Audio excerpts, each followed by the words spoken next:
بظاہر ایک اعتبار سے میں آپ سے بڑا دکھائی دے رہا ہوں، اتنا سننا تھا۔ حضرت عمر فاروق رضی اللہ تعالیٰ عنہ اٹھ کر کے کھڑے ہو۔ اس لیے حضور کی شان میں صحابہ کا یہ مقام تھا کہ حضور کے شان میں کوئی گستاخی اگر کر دے تو حضرت عمر فاروق کی فوراً تلوار اٹھ جاتی تھی، اس شخص کی گردن مارنی۔ حضرت فاروق کا ایمان اتنا مضبوط تھا، اتنے بڑے بہادر اور طاقتور تھے۔ حضرت عمر فاروق اٹھ کر کے کھڑے ہو گئے۔ اللہ کے رسول فرماتے ہیں عمر بیٹھ جا۔ حضرت علی شیر خدا رضی اللہ تعالیٰ عنہ کو بلایا جائے۔ حضرت علی شیر خدا کو بلایا جاتا ہے۔ اللہ کے رسول صلی اللہ علیہ وسلم پھر وہی سوال کرتے ہیں، اے حسین بتا تو بڑا کہ میں بڑا؟ حضرت امام حسین فرماتے ہیں یا رسول اللہ صلی اللہ علیہ وسلم ہر اعتبار سے ہم بڑے ہیں، لیکن بظاہر ایک اعتبار سے میں آپ سے کیا دکھائی دے رہا ہوں؟ حضرت علی شیر خدا اتنے جلال میں آئے، اتنے جلال میں آئے، حضور کی گود کی طرف لپٹے تاکہ امام حسین کو اٹھا کر کے زمین پر پٹک دو، لیکن اللہ کے رسول نے فرمایا علی خبردار، عمر خبردار، یہ امام حسین کا بچپنا ہے، امام حسین کو میں نے پڑھایا ہے، امام حسین کو میں نے کندھے پر کھلایا ہے، امام حسین کی میں نے سواری بھی کی ہے، امام حسین کو میں نے پڑھایا ہے، اور امام حسین کو کربلا میں امتحان دینا ہے۔ آج امام حسین کا میں امتحان دیتا ہوں۔ میرے دوستو حضور کو معلوم تھا، اس لیے جس کو حضور پڑھا دے اس کے علم کا کوئی اندازہ نہیں کر سکتا ہے، اور حضور کو کسی دنیا دار نے نہیں پڑھایا، کسی مدرسے میں نہیں پڑھے، کسی کالج یونیورسٹی میں نہیں پڑھے، بلکہ حضور کو اللہ نے پڑھایا ہے۔ اب حضور کو اللہ نے کیا پڑھایا وہ حضور جانے اور اللہ جانے، اور امام حسین کو حضور نے پڑھایا۔ اب غور کرو، امام حسین کے علم کا اندازہ کوئی کر سکتا ہے؟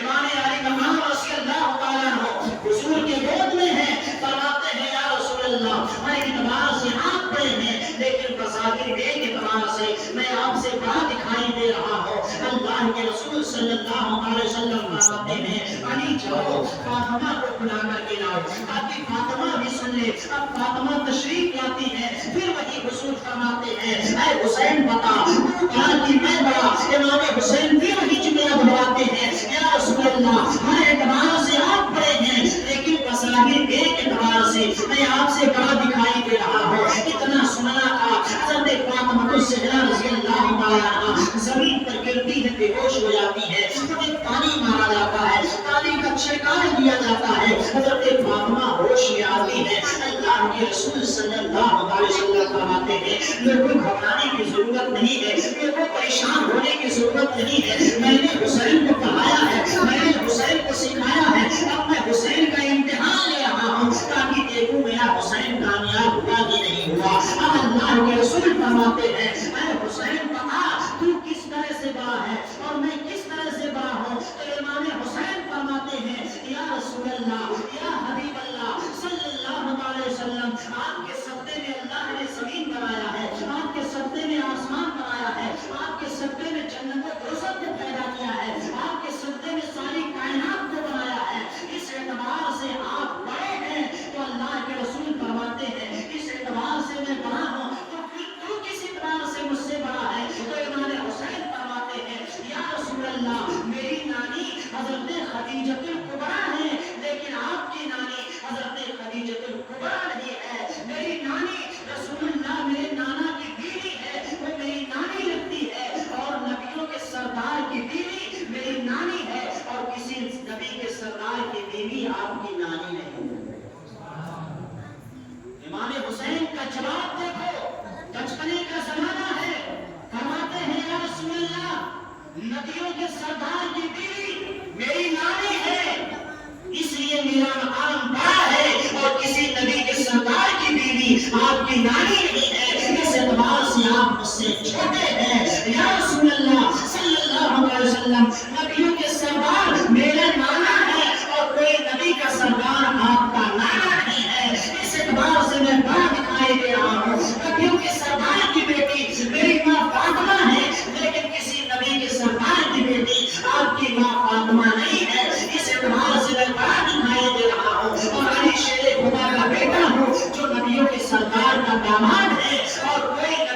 چاہتا کہ داماد آپ کا نہیں ہے جس کی وجہ سے میں بظاہر آپ سے بڑا دکھائی دوں۔ یہ امام حسین نے بچپنے میں جواب دیا تھا میرے دوستوں۔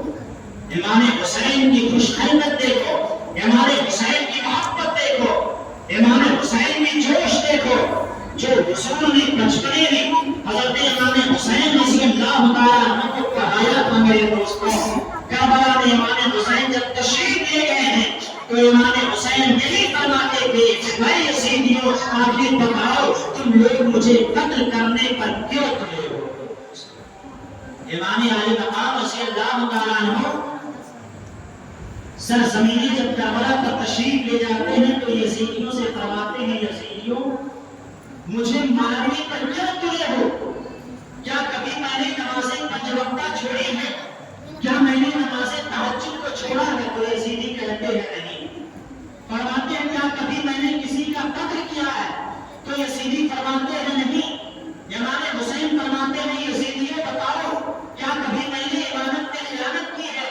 یزیدی فرماتے ہیں نہیں۔ تو امام حسین فرماتے ہیں پھر مجھے کیوں قتل کرنے پر تلے ہو؟ تو یزیدی کہتے ہیں آپ یزید کی بیعت قبول کر لیجئے، آپ کو زندگی بھیک دے دی جائے گی۔ امام حسین فرماتے ہیں میرے نانا نے مجھے ایسا کچھ سبق نہیں پڑھایا، میرے نانا نے مجھے ایسا کچھ سبق نہیں پڑھایا ہے۔ میرے نانا نے فرمایا ہے اے حسین جب ایک وقت آئے گا اور جب تم کربلا میں جاؤ گے تمہارے اوپر مصیبتیں آئیں گی، تم پر کھانا بند کیا جائے گا، تم پر پانی بند کیا جائے گا، لیکن اے حسین مضبوطی کے ساتھ یزیدیوں سے مقابلہ کرنا، اگر وقت آ جائے تو اپنے آل اولاد کو قربان کر دینا، اگر وقت آ جائے تو اپنے نانا جان کے دین پر اپنی جان کو شہید کر دینا اور میرے دین کو بچا لینا۔ بولی یہ میرے نانا کا پیغام ہے۔ امام علی مقام رضی اللہ تعالیٰ عنہ کی شان دیکھو، جب سارے لوگ سرزمین کربلا میں شہید ہو گئے، یہ میں اس لیے بول رہا ہوں کسی نے کہا کہ امام حسین کی شان بیان کیجیے۔ جب سارے لوگ سرزمین کربلا میں شہید ہو گئے تو امام علی مقام رضی اللہ تعالیٰ عنہ یزیدیوں کے قریب جاتے ہیں، فرماتے ہیں یزیدیوں تم نے حضرت قاسم کو بھی شہید کر ڈالا، حضرت عباس کے بازو کاٹ ڈالے، علی اکبر کو بھی شہید کر دیا، علی اصغر کو بھی شہید کر دیا، اے یزیدیوں تم مجھے قتل مت کرو، اے یزیدیوں اگر تم نے مجھے قتل کر دیا تو تمہیں جہنم میں جانے سے کوئی روک نہیں سکتا ہے، اے یزیدیوں اگر تم بھی اپنی حرکت سے باز آ جاؤ، اپنے گناہوں سے توبہ کر لو تو کل قیامت کے دن میں نانا جان کے دامن کو پکڑ کر مچل جاؤں گا۔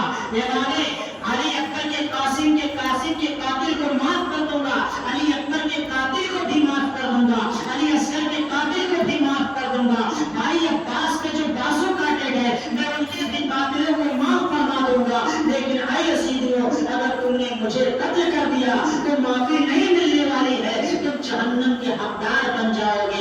امام حسین کی شان دیکھو، ہے کوئی دھرتی پر ایسا نوجوان، ہے کوئی دھرتی پر ایسا چاہنے والا جو سارے لوگوں کو شہید کرانے کے باوجود، سارے لوگوں کو قتل ہو جانے کے باوجود اور یہ کہے کہ یزیدیوں تم مجھے قتل مت کر دو ورنہ تمہارے راستے بند ہو جائیں گے، تم جہنم میں چلے جاؤ گے۔ اے یزیدیوں میں سب کے قاتل کو معاف کر دوں گا لیکن تم مجھے قتل مت کرو، اس لیے میں دین ہوں۔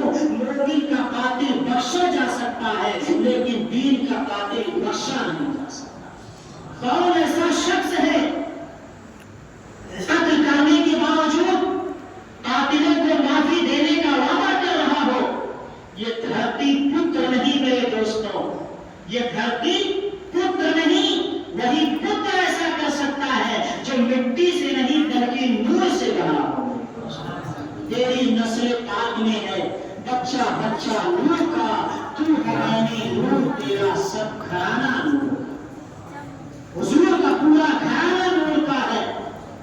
میرے آقا صلی اللہ علیہ وسلم کی شان اور ان سے محبت کرنے والوں یقین جانو جس کے دل میں حضور کی تھوڑی سی محبت ہوگی، تھوڑی سی حضور کی چاہت ہوگی، وہ اپنے حضور